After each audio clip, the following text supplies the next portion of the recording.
बहुत दुख के साथ, बहुत पीड़ा के साथ और बहुत शर्म के साथ ये कह रहा हूं कि जो पार्टी करप्शन खत्म करने की कसम खाकर बनी थी, वो पार्टी आज करप्ट और कॉम्प्रोमाइज लोगों के हाथ में बुरी तरीके से फंस चुकी है।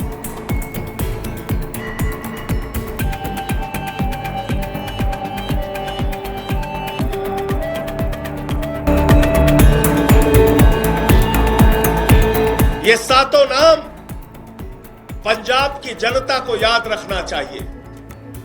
ये सातों नाम पंजाब के साथ गद्दारी करने वाले जो ये लोग हैं, पंजाब के लोग इनको कभी माफ नहीं करेंगे।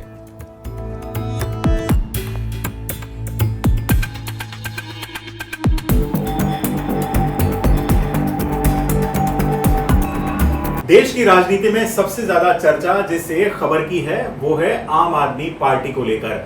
आम आदमी पार्टी में अच्छी खासी उठापटक मची है और अब इसकी आंच क्या पंजाब प्रदेश तक भी जाएगी। इन सारे मसलों पर बातचीत करने के लिए हमारे साथ हमारी सहयोगी पूनम मेहता मौजूद हैं। उन्हीं से हम हर एक मुद्दे को समझेंगे।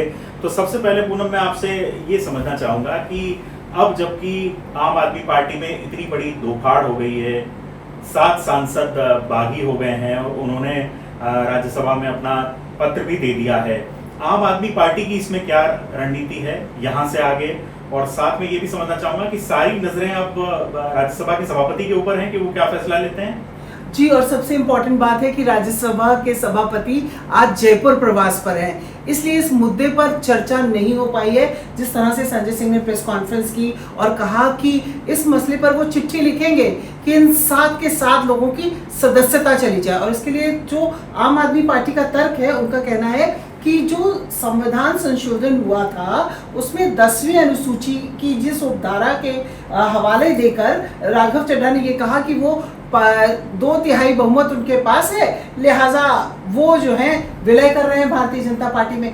उसमें केवल 4 या 3 सांसद ही पेश हो पाए हैं, बाकी का क्या?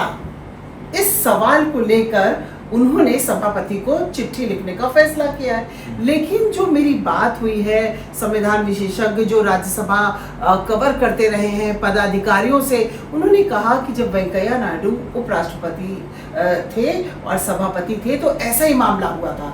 उस समय भी उनका जो फैसला था वो टूटे हुए दल के साथ गया था, क्योंकि उसमें बाकायदा प्रावधान है।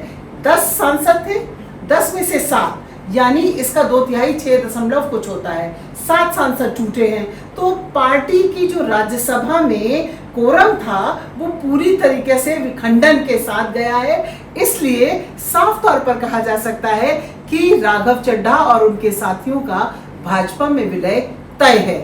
पर इस पर औपचारिक मुहर लगने की जो बात है उसमें सभापति को अब चिट्ठी गई है, लिहाजा वो दोनों पक्षों को सुनेंगे, तुलनात्मक अध्ययन होगा, इस पर पूरी चर्चा होगी और उसके बाद ये फैसला आएगा कि राघव चड्ढा भारतीय जनता पार्टी में विलय जो था वो संवैधानिक है और जो उनका तर्क है वो भी मौजूद स्थितियों में न केवल विधान सम्मत है बल्कि संवैधानिक व्यवस्था के अनुरूप। आपको क्या लगता है ये जो पूरा मसला है ये कब तक बिल्कुल क्लैरिफाई हो पाएगा, यानी राज्यसभा जो सचिवालय है वो कब तक अपना इस संबंध में स्थिति क्लियर हो पाएगी? देखिए, आज शनिवार है, अवकाश है, इसके बावजूद राज्यसभा सचिवालय के लोगों से हमारी बात हुई है तो उनका कहना है कि सभापति देर शाम तक पहुंचेंगे वापस, तो कल इतवार का अवकाश है।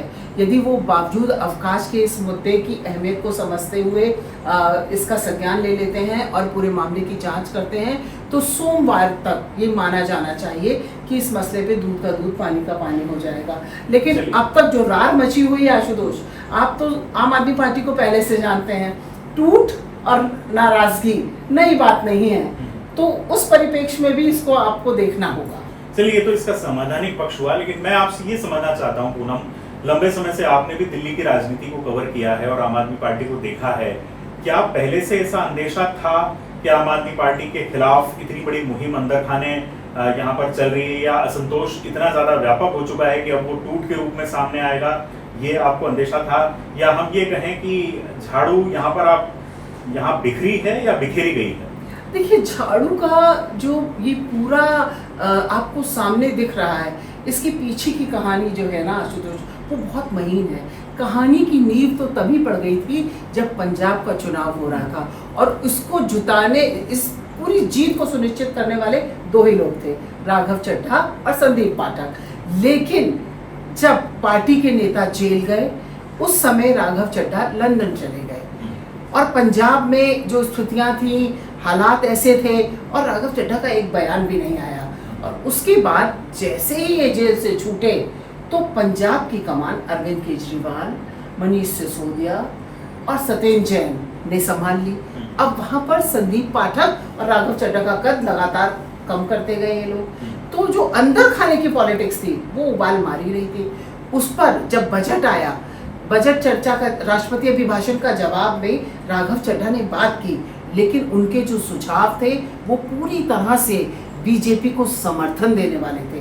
उन्होंने जिस तरह से टैक्स की बात की, महिलाओं को बोला शामिल करने, पति पत्नी के संयुक्त उसकी बात की, जो उनके सुझाव थे वो एक तरीके से कहीं से नहीं लग रहे थे कि एक विपक्षी दल है जो अपनी बात रख रहा है। इसके बाद में सदन में एक के बाद एक उन्होंने कभी 15 मिनट स्विगी का मामला, केजरीवाल को भी अंदाजा लगा था, उनको अंदाजा होने लगा था कि जो इसकी पटकथा थी ना वो राघव चड्ढा ने बहुत धीरे धीरे लिखी।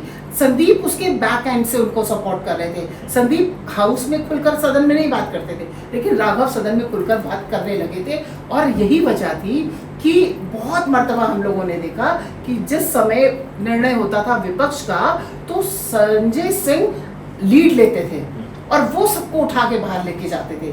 तो सदन में तो ये पटकथा लिखी जा रही थी और इसका जो जो पटाक्षेप हुआ वो हुआ जब इनको उपनेता सदन के पद से हटाया गया। जी, बस मैं आपसे ये समझना चाहूंगा कि इसका जो इम्पैक्ट है वो क्या पंजाब तक जाएगा, ये हम कहें, क्योंकि पंजाब में स्थिति अच्छी खासी मजबूत है आम आदमी पार्टी की, मतलब in terms of number of seats अगर हम कहें, लेकिन क्या पंजाब में भी ऐसी विधायकों की टूट जैसी सुगबुगाहट वहां पर हो रही है? क्योंकि अच्छा खासा होल्ड राघव चड्ढा का भी पंजाब में रहा है और बहुत सारे जो विधायक हैं उनको चुनने में उनकी भूमिका रही है।